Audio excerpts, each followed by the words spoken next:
Welcome to ప్రజా తీర్పు.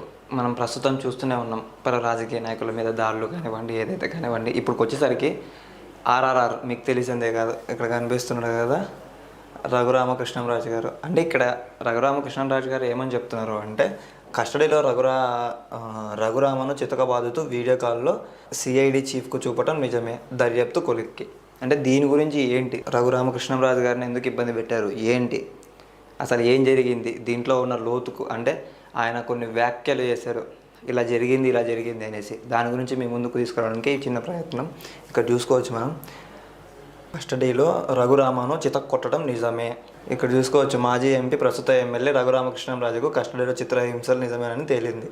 ఇందుకు సంబంధించిన సాక్ష్యాలు గుంటూరు పోలీసులో సేకరించారు. వైసీపీ ప్రభుత్వంపై విమర్శలు చేస్తున్న రఘురామకృష్ణంరాజుపై రాజద్రోహం కేసు పెట్టి నమోదు చేసి 14 మే 2021 అరెస్ట్ చేసి గుంటూరులోని సిఐడి కార్యాలయానికి అయితే తరలించారు ఆయన్ని. అంటే అప్పట్లో గత ప్రభుత్వం జగన్ గారి ప్రభుత్వంలో ఏదైతే ఉందో ఆ ప్రభుత్వంలో అక్కడికి పంపించేశారు ఆయన, అంటే గుంటూరులో ఉన్న స్టేషన్కి.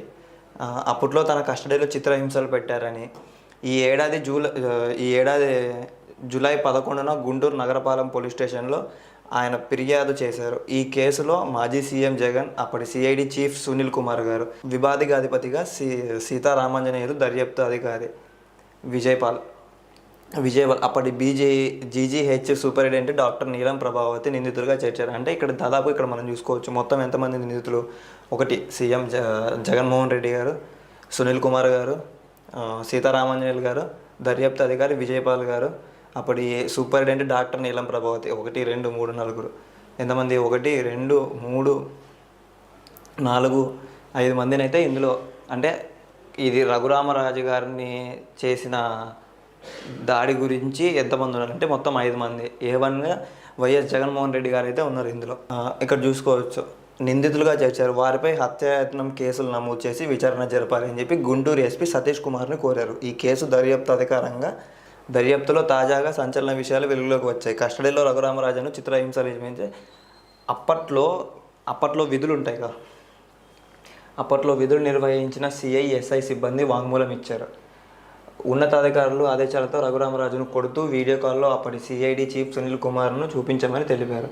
అయితే కొట్టమంటే అలా కాదు, అంటే మనం ఇక్కడ చూసుకోవచ్చు సునీల్ కుమార్ గారు, కొట్టమంటే అలా కాదు కొట్టాల్సిందే అని చెప్పేసి తన దగ్గర ఉన్న, అంటే తనకు సపోర్ట్ చేస్తూ ఉంటారు కదా కొంతమంది బ్యాక్ సైడ్లో, వాళ్ళని తీసుకొని వచ్చి, అంటే వాళ్ళు వచ్చింది కూడా విత్ ముసుగు వేసుకొని వచ్చి మరి ఆయన్ని కొట్టారు. ఇక్కడ చూసుకోవచ్చు. అయితే కొట్టమంటూ అలా కాదని కాల్ కట్ చేసి ఆయన తన సిబ్బందితో కలిసి నేరుగా రఘురామను నిర్బంధించిన గదికి వచ్చి దగ్గరుండి కొట్టించారని తెలిపారు. ఈ కేసులో 1-2 పోలీసులు అప్రూవల్గా మారే అవకాశం ఉన్నట్లు తెలుస్తుంది. అంటే ఆయన్ని కొట్టించిన దాంట్లో 2-3 పోలీసులు అయితే ఉన్నారు. వారు అప్రూవల్గా మారితే జగన్కి ఏమైనా మెడ చుట్టుకునే అవకాశం ఉందంటారా? ఎందుకంటే ఇప్పుడు ప్రభుత్వం ఉన్నది టీడీపీ ప్రభుత్వం అయితే ఇప్పుడు ఉంది. మళ్ళీ ఒకవేళ జగన్కి మెడకు చుట్టుకుంటే నెక్స్ట్ ఎన్నికల్లో ముందుకు రాగలరా? ఇక్కడ ఇంకోటి చూసుకోవచ్చు, రఘురామను అరెస్ట్ చేసిన రోజు రాత్రి ముఖానికి ముసుగేసుకున్న 4 వ్యక్తులు సునీల్ కుమార్ కార్యాలయానికి వచ్చారని అక్కడ విధుల్లో ఉన్న సెంట్రీ వాంగ్మూలానికి ఇచ్చారు. ఆయన ఇచ్చిన సమాచారం ఆధారంగా గుంటూరులో సిఐడి కార్యాలయంలో ఆ రోజు రాత్రి సిఐడి చీఫ్ సునీల్ కుమార్ ఉన్నారా లేదా, అంటే ఇప్పుడు ఏదైతే ఉందో సునీల్ కుమార్ గారు ఇక్కడ చూసుకోవచ్చు మనం, ఇక్కడ ఒకసారి ఏమని చెప్పారు,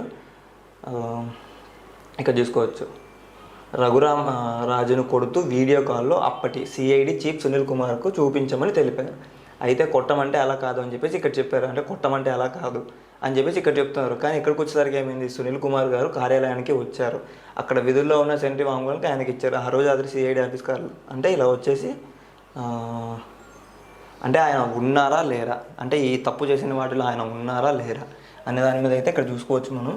విచారణకు హాజరు కావాల్సినట్టుగా నోటీసులు పంపిన ఆయన అజ్ఞాతం వీడలేదు. ఆయన దొరికితే విషయాలన్నీ బయటపడతాయనే ఉద్దేశంతో అప్పటి పోలీసులు ఆయనను దాచిపెట్టి ఉంటారు అని చెప్పేసి అనుమానిస్తున్నారు. అంటే ఇక్కడ ఏంటి, మనం స్మార్ట్ ఫోన్ యూజ్ చేయొచ్చు ఏదైతే ఉందనుకో. ఇప్పుడు మన స్మార్ట్ ఫోన్ ఉంది, దీంట్లో ఎక్కడికి వెళ్ళినా ఏంటి, మన లొకేషన్ ఉంటుంది, గూగుల్ డివైస్ ఉంటుంది, ఫైండ్ మై డివైస్లో కొట్టవచ్చు, మొబైల్ నెంబర్ ట్రాక్ చేయొచ్చు.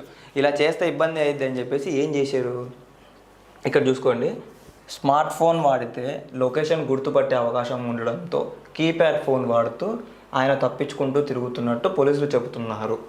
ఇక్కడ బాగా ఇది ఒక్కటి మీరు బాగా అబ్జర్వ్ చేయండి. స్మార్ట్ ఫోన్ వాడితే లొకేషన్ గుర్తుపట్టే అవకాశం ఉండడంతో కీప్యాడ్ ఫోన్ వాడుతూ ఆయన తప్పించుకుంటూ తిరుగుతున్నట్టు పోలీసులు చెబుతున్నారు. రఘురామను చిత్రహింసలు గురి చేసిన విజయ్ పాల్ నోరు మెదపకపోవడంతో అందుకు బహుమతిగా ఉద్యోగ విరమణకు కొన్ని రోజుల ముందు ఆయనను ఏఎస్పీగా ఉద్యోగం అనేది కల్పించారు. రిటైర్మెంట్ తర్వాత కూడా ఓ ఎస్డీగా తీసుకున్నారు. ఇక రఘురామరాజుకు పరీక్షలు నిర్వహించిన గుంటూరు వైద్యులపై ఒత్తిడి తెచ్చి ఆయన ఒంటిపై ఎలాంటి గాయాలు లేవని తప్పుడు నివేదికలు ఇప్పించినట్టు తాజాగా గుర్తించారు. అయితే ఆయన శరీరంపై రక్తపు గాయాలు ఉన్నాయని చెప్పేసి హైదరాబాద్లో సైనిక ఆసుపత్రి అప్పట్లో నివేదిక ఇచ్చింది. తాజాగా విచారణ అప్పట్లో రఘురామరాజుపై శరీరపై గాయాలు ఉండటమే నిజమేనని చెప్పేసి పోలీసులు కూడా వాంగ్మూలానికి కూడా ఇందులో చెప్పారు. ఏంటిది అంటే గతంలో రాక్షస పాలన ఉందే, ఇప్పుడు రాక్షస పాలన ఉందే, చంద్రబాబు గారు వచ్చిన తర్వాత ఎలా ఉంది, ఈ 100 రోజుల్లోనే ఎలా ఉంది, గతంలోనే ఎలా ఉంది, గతంలో వైఎస్ జగన్మోహన్ రెడ్డి గారు ఉన్నప్పుడు ఎలా ఉంది, ఇప్పుడు చంద్రబాబు గారు వచ్చినప్పుడు ఎలా ఉంది, అసలు ఏంటి అనేది మీ అమూల్యమైన కామెంట్ని కింద కామెంట్ చేయండి ఒకసారి. Thank you. చూస్తూనే ఉండండి ప్రజా తీర్పు.